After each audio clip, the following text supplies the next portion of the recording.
The Man of Steel, Big Blue, Kal-El. Regardless of what you decide to call him, Superman is easily the most iconic superhero of all time. Since his creation in the 1930s, Kal-El has faced off against some of the fiercest villains in all of fiction. From super genius megalomaniacs to galactic warlords, Superman has basically seen it all. But what if we put Superman up against the grueling challenge of facing down the fiercest villains of another world, another universe? That is exactly what we will be diving into today. In other words, today we'll be exploring and breaking down Superman versus the Otsusuki Gauntlet.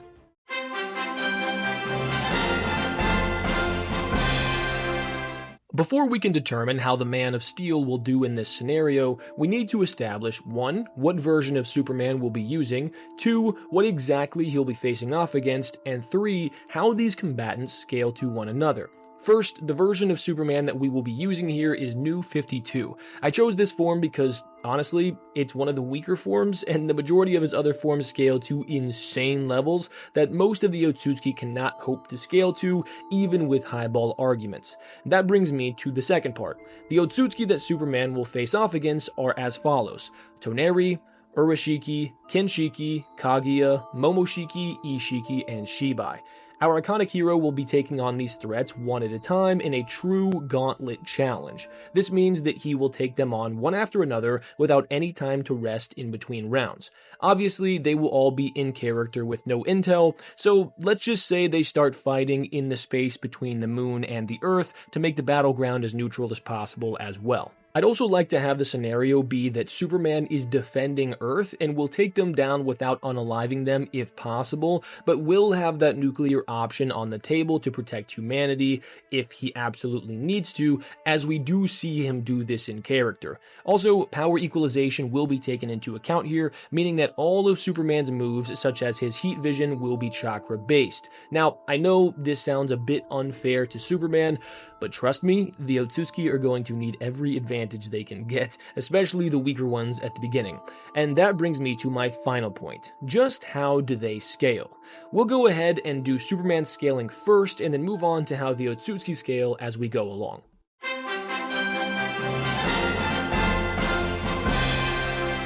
So, just how strong is New 52 Superman? I know I said that he's one of the weaker versions, and trust me, he is, but that does not mean that he's weak by any stretch of the imagination.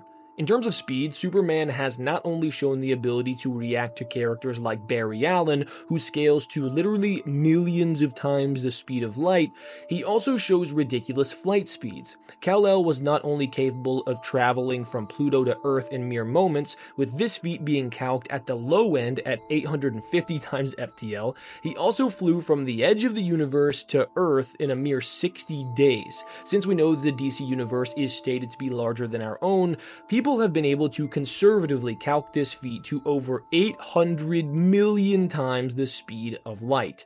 This is absolutely absurd. So, based on that, he's way faster than any of the Otsusuki have ever shown to be. So then what do we do with this? Well, how do we make this work? Here's what I'll say.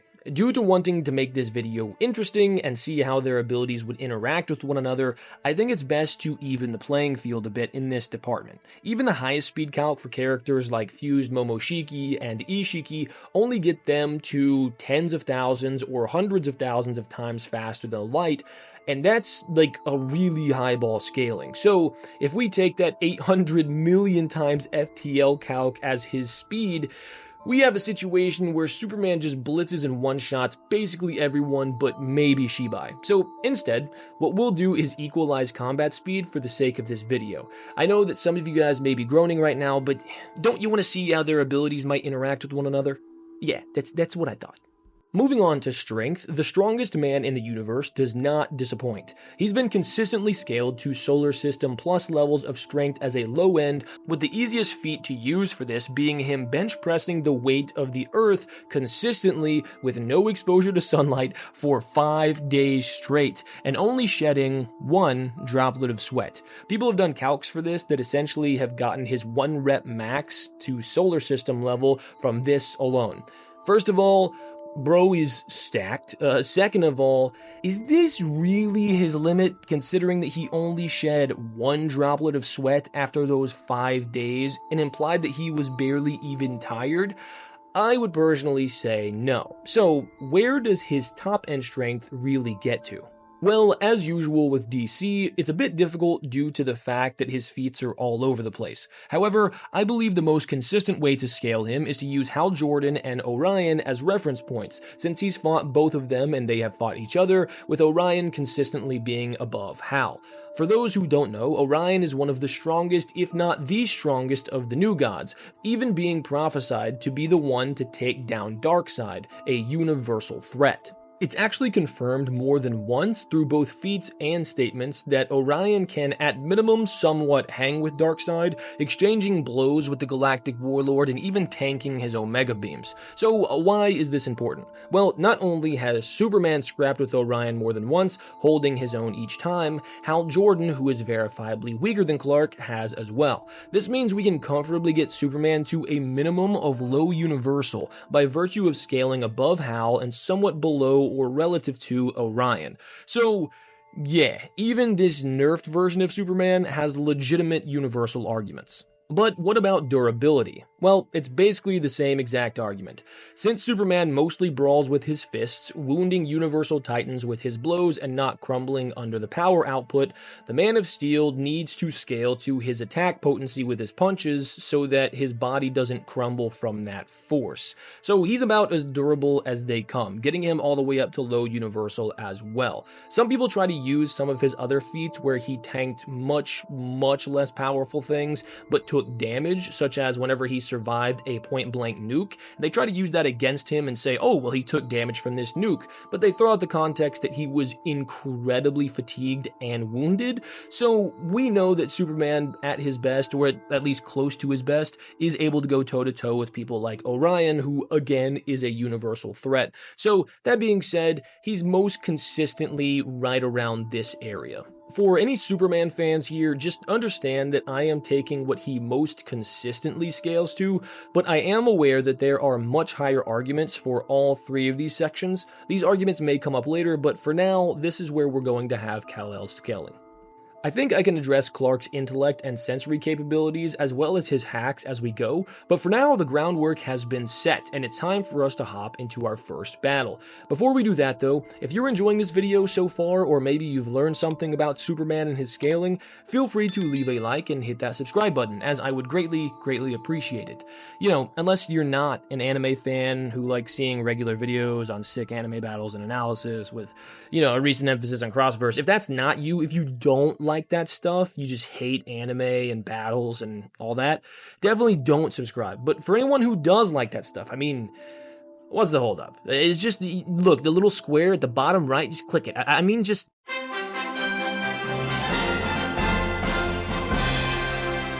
I'm gonna keep it a buck with you guys. Toneri is getting washed here. Even with equalized speed, I'm simply not sure if Toneri is capable of doing significant damage to Superman.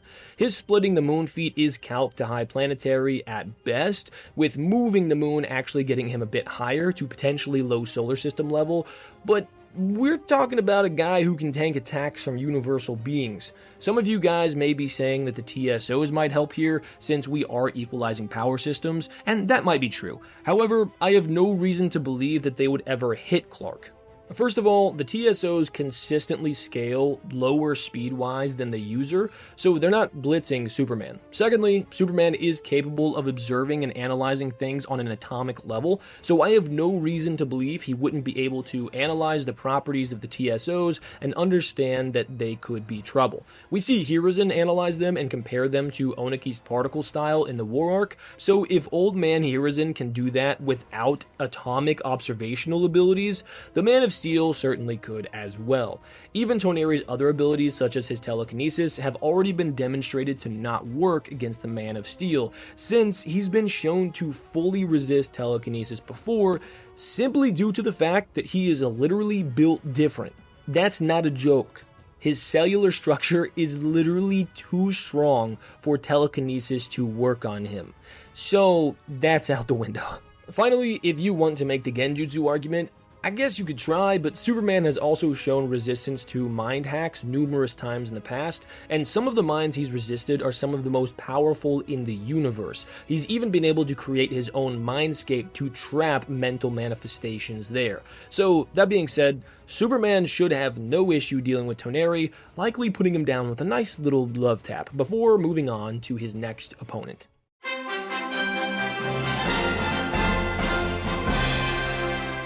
Kinshiki is an absolute monster, and should be a good deal stronger than Toneri. Even his databook statement calls him a planet splitter, which should inherently place him narratively above a moon splitter like Toneri. Also, being implied to be a Kaguya level threat alongside Momoshiki gets his raw power to crazy levels. Now, I know that there is the statement about Toneri being the strongest foe that they've fought, but the feats don't really back that up in my opinion, so we're just gonna have it stacked like this. If we do take that statement at face value though, we could easily get Kinshiki all the way up to solar system level fairly easily, with Kaguya being able to destroy a dimension with at least one star and one planet residing in it. But just like the last time around, solar system level is nowhere near where you need to be in order to deal with Big Blue. Even if we were to assert that he were massively above that and put him in that universal tier of power, it wouldn't really matter because his fighting style badly betrays him here. Essentially, just being a close-range brawler is not what you want to bring to the table when facing down Superman. Not only is Clark arguably a better fighter, he's also far more versatile and intelligent. From his uses of heat vision and super breath potentially being able to badly damage or immobilize Kinshiki, to his ability to read literally every medical textbook published in mere moments and then successfully perform a surgery, the gap between them in these two categories is gargantuan. So, needless to say, Superman dominates once again, far outclassing Kinshiki in basically every way. I will say, one thing that's funny about these early matchups is the fact that Superman is able to use his supervision to analyze the physiology of an opponent and determine how durable they are and adjust his power from there. So for both of these dudes, Superman would literally just take one look at them and decide he needs to hold back his power so he doesn't literally disintegrate them. I don't know, I just think that's hilarious.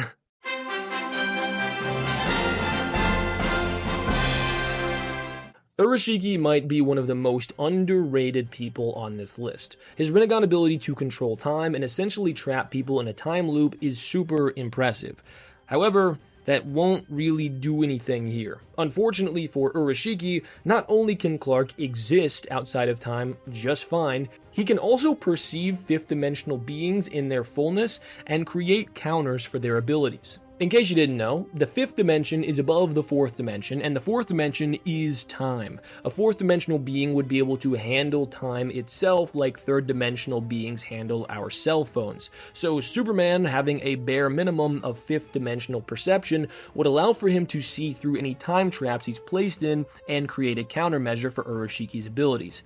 As far as where Urashiki scales, it's not super clear, but we do know that he's able to harm Solar System Plus beings like Sasuke, which should scale him to that Solar System Plus fairly easily. You could make higher assertions for him because he is stated to be revered as the strongest of his clan, but it's unclear if that's after Momoshiki, Kinshiki, and Kaguya are already gone, or if that includes them. And with the feats, we don't really see him doing anything massive like what Kaguya did in destroying that dimension, so having him here is fairly safe in my opinion.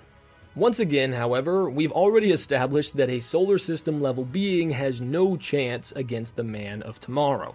The thing about Urashiki though is he does have something else up his sleeve, his ability to steal power from his opponents, and that could be really useful here. We saw Urashiki snag chakra from Sasuke and almost completely wipe him out with his chakra fishing rod thing.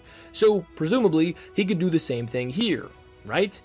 I'd argue probably not. The issue here is not that Superman wouldn't get hit by it and have his chakra pulled out, because it seems to sort of phase through the target, so I don't think the durability would necessarily be an issue. It could, but let's just say for the sake of argument that it works functionally. He just has so much more power than Sasuke does. So not only could he likely analyze this thing and know to stay away from it, and it's not going to be blitzing him because it's not faster than Urashiki, and we've equalized speed for the sake of Urashiki not getting blitzed, he also may be able to use his heat vision to deflect it, or his super breath to knock it off course or whatever, but even if he does get hit by it, I'm not sure if it's gonna really do anything to him. The fact is, he's implied to be the most powerful source of concentrated energy in the galaxy, which would include the supermassive black hole at the center of the Milky Way galaxy, since DC's Earth exists in the Milky Way just like ours. Since the sun makes up over 99% of the mass of our solar system, and that's typical for most solar systems, and Sagittarius A, the supermassive black hole at our galactic center, is 4.3 million times more massive than that, the difference in power concentration from that of a solar system to a supermassive black hole is vast. So even if we assume that Urashiki can rip a solar system worth of chakra from Superman, it won't matter at all. That being said, with Clark having the immense power advantage as well as viable counters for all of Urashiki's abilities, I think it's safe to say that Urashiki gets slammed here as well.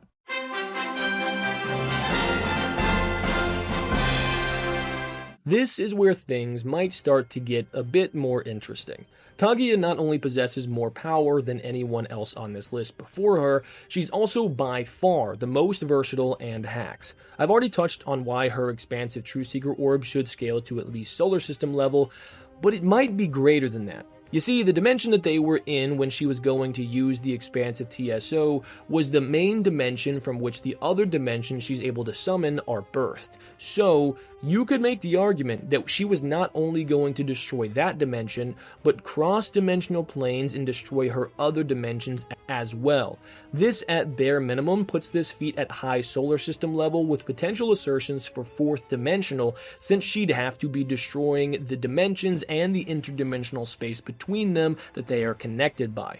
4D automatically puts you at universal, so yes, while I don't personally ascribe to this line of scaling, there is a legitimate argument for Kaguya being universal. But what does that mean here? If we take this higher interpretation of Kaguya, that would allow for her to actually wound Clark with this attack, but there's no evidence that it would actually translate to her punches or other jutsu, as this could just be an ability relying heavily on hacks. Essentially, since the TSOs cancel out ninjutsu, you could say that the dimensional jutsu itself is being cancelled out as the TSO expands into that interdimensional space, with that interdimensional space being a part of the ninjutsu and therefore being cancelled out. So it wouldn't necessarily be as much about the destruction as it is about the cancellation of ninjutsu. Outside of the expansive True Seeker orb though, you also have Kaguya's all-killing ash bones that are stated to cause their targets to immediately begin turning into dust upon contact, which might be a problem here as well. However, here's the issue with both of these techniques. Due to Kal-El's scaling and special physiology, he might be able to just tank these. And by might, I mean almost certainly. Both of these techniques work via atomic destruction or dismantling, which, again, is why Hiruzen likens the orbs to Oniki's particle style. But can you guess what Superman has resistance to? That's right. Atomic dismantling. His cellular structure is so strong that not only is it able to somewhat resist atomic dismantling, he's able to essentially no-cell it from hell, one of the strongest molecule manipulation users in the DC universe. So, what's my point? While it's possible for Kaguya to harm Superman with these attacks, he's already shown resistance to this type of hacks and scales high enough to just outright tank the level of AP that they might pack. I'm honestly not convinced that he wouldn't be able to just catch the TSO and destroy it, or straight up deflect the all-killing Ashbone. So then, what's left? Potentially solar system plus levels of taijutsu? I mean, sure, she could dimension shift, but that's not really going to matter here. Ultimately, she will have no verifiable way of putting Superman down. Meanwhile, Clark's physical blows and heat vision should be plenty strong enough to severely wound her. Now, I know some of you are saying, but he can't kill her because she can't die. Yes, she can. she's confirmed to be dead in Boruto. So that being said, if Kaguya gets far enough in the battle for the TSOs to come out, it could cost Superman a good deal of stamina and potentially damage him some, but other than that, there's nothing she can really do to actually put him down.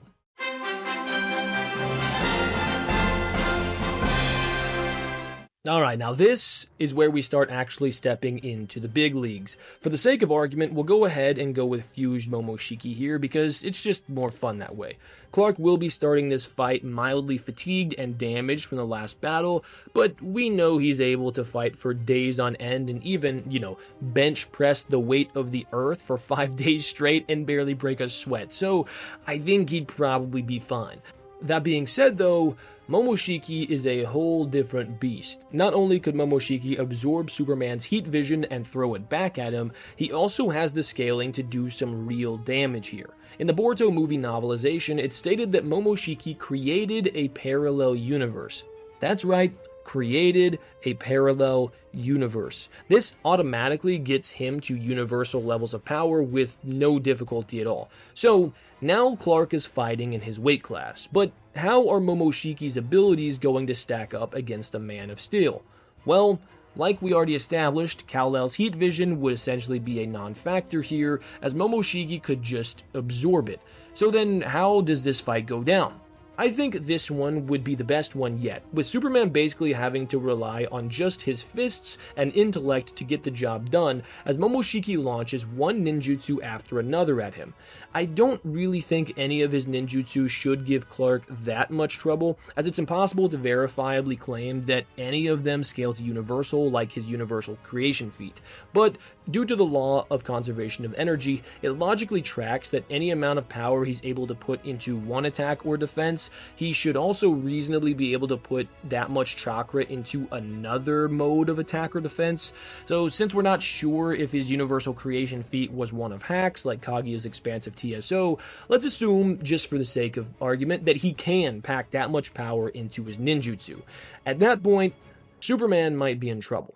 We have already established that Superman is able to tank blows from universal opponents, several blows in fact, but just how many can he take? One after another, Momoshiki would fire jutsu after jutsu at Superman, and he'd have to dodge, block, and rip through them, but eventually, they would begin to take their toll. Stylistically, Momoshiki is a terrible matchup for Superman. Not only can he fire long-range ninjutsu at Superman that have a genuine argument for being able to harm him, he can also absorb the only viable long-range technique Superman has. Or can he? Yes, if Superman shoots his heat vision in the way he normally does. However, Superman doesn't have to use it that way. Superman can lobotomize him. That's right. Without firing a blast in a linear fashion, Superman can use his heat vision to burn out Momoshiki's brain. And I think that when push came to shove, he would. As I stated before, this is a situation in which Clark is protecting humanity from the Otsusuki. This means that once the fight reaches a point where Superman feels like he has no other options, he would resort to this. We know that he's not afraid to kill alien threats that are threatening humanity because we literally see Superman rip Doomsday in half after trying to take him out a bunch of different ways prior. Against an opponent like Momoshiki, with legitimate universal scaling, versatility, and range to give Kal-El an issue, and the stamina to push him, I think that's how this fight would end. Oh, and before anyone says, but how could Superman burn out his brain if his heat vision doesn't scale high enough to harm him? First of all, it does. We see him harm universal opponents more than once with it.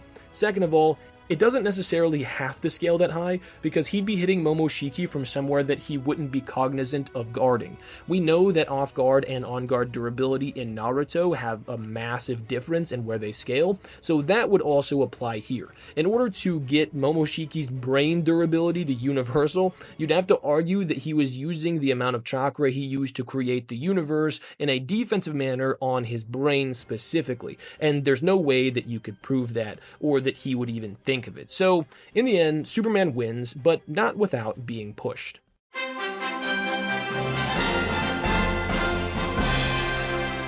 So, Here's the problem.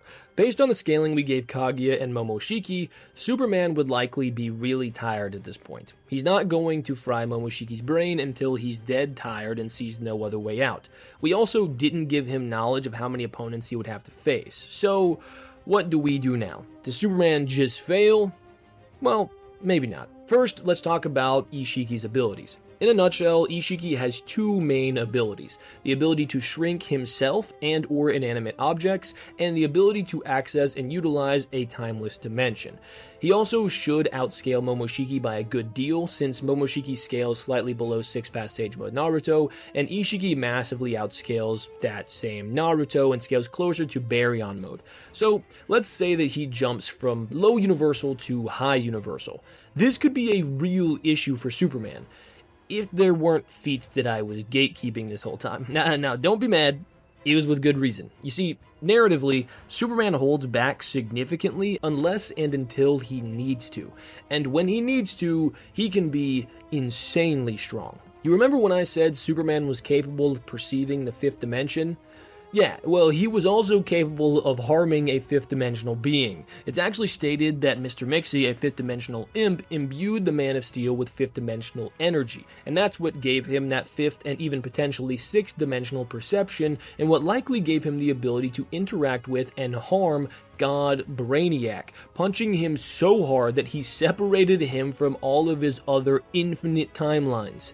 Yes, you heard that right. So, when pressed to his absolute limit by a being like Isshiki, who can go toe-to-toe with Baryon Mode Naruto and potentially has arguments for high universal scaling based on the scaling that we gave Momoshiki, Superman would have to dig deep. We actually see several times throughout basically every Superman comic run that the Man of Steel does not know his own limits. He is constantly saying that he didn't know that he had this power, or that he didn't have the power that he goes on to display. That's because Superman is the embodiment of the ultimate superhero, at least according to Grant Morrison. In essence, Superman is as strong as he needs to be, and since New 52 Superman has legitimate fifth-dimensional feats, as well as the ability to see things on an atomic scale, offering a counter for Isshiki's shrinking ability, he should be able to take this W. Now, I will say, Clark's power has always been tied to his will. He does hold back most of the time, and he doesn't really know when he's pushing himself because he almost never has to push himself.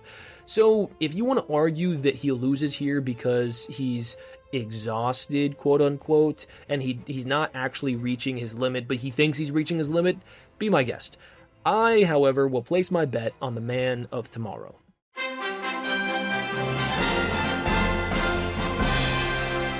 This is where Superman basically has no argument. Other iterations of Superman, sure, but not New 52. We can get New 52 Superman to 5D with these higher end feats, but there's no shot that he's resisting omnipotence from a transcended Shibai. It's stated in Boruto that not only did Shibai create the universe, which probably means remake the universe in his liking, since he existed in the universe and then transcended it, and how can you create something that was already there, but also that all ninjutsu are basically pathetic excuses for shinjutsu, which is what Shibai used. So essentially, Shibai should theoretically have access to every single ability that the Naruto and Boruto franchises have ever shown, including omnipotence and Damon's reflectability, but dialed to 1,000, because it's stated that Ada's ability to use omnipotence is nowhere near what Shibai's was. So this is certainly where Superman tops out, but there's no shame in losing to a literal god, especially after running through such a crazy gauntlet.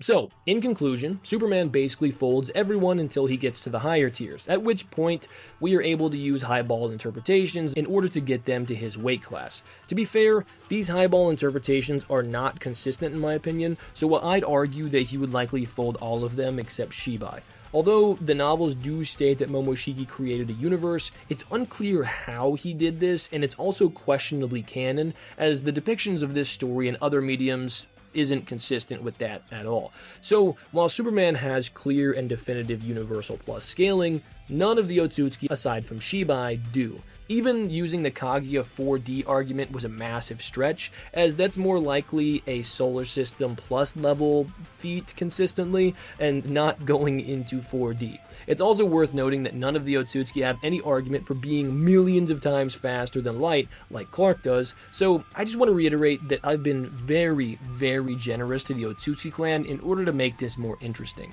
But with that being said, it was fun for me to dive into how their abilities might interact with each other with more equalized stats, and I hope that you guys had fun with that as well, as that was the point of the video. If you guys did enjoy the video, make sure that you guys leave a like, as I would greatly appreciate it, and just as a little motivation, I would like to do more of these DC projects, so if this video hits 500 likes, then I will go ahead and do a Batman versus the Akatsuki video, where Bruce is tasked with taking down each member of the Akatsuki with, let's say, 1 day of prep and standard gear. I think that could be really, really fun. And just as a preview for next week, I have Gon and Killua versus the Chunin exams coming up. Super excited, hope you guys are as well. But don't forget to subscribe and hit that notification bell so you don't miss that or when other new content drops. But without any further ado, thank you so much for watching all the way to the end.